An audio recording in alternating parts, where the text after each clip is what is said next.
കഴിഞ്ഞ ദിവസത്തെ മഴയത്ത് ഒടിഞ്ഞു വീണു നല്ലൊരു നേന്ത്രവാഴ ഒടിഞ്ഞു വീണത് കണ്ടാ സങ്കടം തോന്നും. ഞാൻ രാവിലെ ഇറങ്ങി അതൊക്കെ നോക്കുമായിരുന്നു. അങ്ങനെ നോക്കി പോയപ്പോൾ കിളികളുടെ ആരവങ്ങളൊക്കെ കേൾക്കാം. പിന്നെ നേരെ കൃഷിത്തോട്ടത്തിലേക്ക് പോയി. ചേട്ടൻ്റെയാണ്, എൻ്റെ അല്ല. ആ പാവയ്ക്ക ഇങ്ങനെ, അതായത് കൈപ്പയ്ക്ക, അത് 5-6 പൊട്ടിച്ച് വെച്ച് കാന്താരികളെല്ലാം ഞാൻ പിച്ചെടുത്ത് അതെല്ലാം കഴിഞ്ഞ് ഈ സീസൺ കഴിഞ്ഞ് ഇനി പൂവും കായും ഒക്കെ ആയി. ഒരു ഓമമരം വളരുന്നുണ്ട്, ഒരു കറിവേപ്പ് ഞങ്ങളിവിടെ വന്നതിന് ശേഷം നട്ട് വളർത്തിയത്, അങ്ങനെ അതുണ്ട്, ഒരു പ്ലാവുണ്ട്. പിന്നെ എൻ്റെ കാന്താരി, വലിയ കാന്താരി എല്ലാം പൊട്ടിച്ചെടുത്തതിന് ശേഷം ബാക്കിയൊക്കെ പൂവും കായും ഒക്കെ ആയിട്ട് ഇങ്ങനെ വന്നുകൊണ്ടേയിരിക്കുന്നു. നിറയെ ഉണ്ട് ഇപ്പം. ഞങ്ങൾ ആദ്യമേ അത് പിഴുത് കളയണമെന്ന്, രോഗം ബാധിച്ച് പിഴുത് കളയണമെന്നൊക്കെ വിചാരിച്ചതാണ്. ചേട്ടൻ അങ്ങനെയൊക്കെ പറഞ്ഞപ്പോൾ ഞാൻ പറഞ്ഞു വേണ്ട ചേട്ടാ, അവിടെ നിൽക്കട്ടെ, അതിനെ നമുക്ക് രക്ഷിച്ചെടുക്കാമെന്ന് പറഞ്ഞ് അതൊക്കെ ഒരു പരുവത്തിലായി. ഇങ്ങനെ അടുത്തതായിട്ടെന്ന് പറഞ്ഞാൽ ഒരു വെണ്ട ഇങ്ങനെ പൂവും കായും ഒക്കെ ആയിട്ട് നിൽക്കുക. അതിൻ്റെ ഒരു പൂ പട്ടുപോയി.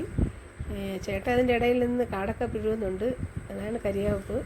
ഇതാണ് ഈ പാവലിൽ നിന്നാണ് ഞാൻ പാവയ്ക്ക പൊട്ടിച്ചെടുത്ത് അപ്പുറത്ത് ആർക്കും കൊടുത്ത്, അതായത് സിനിക്കും കൊടുത്ത്, ബിന്ദുവിനും കൊടുത്തില്ല, അതിന് വേണ്ടി ഇല്ലായിരുന്നു, ഞങ്ങളും എടുത്തു. അങ്ങനെ ഇതാണ് ഞങ്ങളുടെ പാവൽ. ഞങ്ങളുടെ വീടിൻ്റെ പുറകുവശമാണ് ഈ കാണുന്നത്. ഇതാണ് ഞങ്ങളുടെ പാവൽ. അതിലിനി ഉണ്ടാവുന്നുണ്ട്. അങ്ങനെ ഞാനതിനെ കവറൊക്കെ കുത്തി ഇടണം. ഇതൊക്കെയാണ് നമ്മുടെ വിശേഷം. എൻ്റെ പാവയ്ക്ക വിളവെടുത്തത് നിങ്ങളെ കാണിക്കാമെന്ന് വിചാരിച്ച് 6 പാവയ്ക്കയുണ്ട്. അതിൽ 7 ഒരെണ്ണം കൂടെ ഞാൻ പിച്ചെടുത്ത്.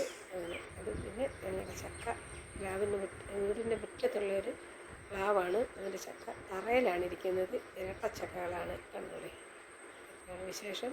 ഈ വീഡിയോ ഇഷ്ടമായാൽ ലൈക്ക് ചെയ്യാനും കമൻറ്റ് ചെയ്യാനും മറക്കരുത് കൂട്ടുകാരെ. അതുകൊണ്ട് ഞാൻ പറയുന്നു, എന്നെ സപ്പോർട്ട് ചെയ്യണം. നിങ്ങളുടെ സപ്പോർട്ടാണ് ഏറ്റവും വലുത് ഞങ്ങൾക്കുള്ളത്. ഓരോ യൂട്യൂബേഴ്സിനും പൊതുജനങ്ങളുടെ സപ്പോർട്ടില്ലാതെ മുന്നോട്ട് പോകാൻ പറ്റില്ല. അതുകൊണ്ട് ദയവായിട്ട് സപ്പോർട്ട് ചെയ്യാനും ലൈക്ക് ചെയ്യാനും മറക്കരുത്. ഓരോ വീഡിയോസും കണ്ട് അതിൻ്റേതായ ഉചിതമനുസരിച്ചുള്ള കമൻറ്റുകളും പാസ്സാക്കുക. ഓക്കെ.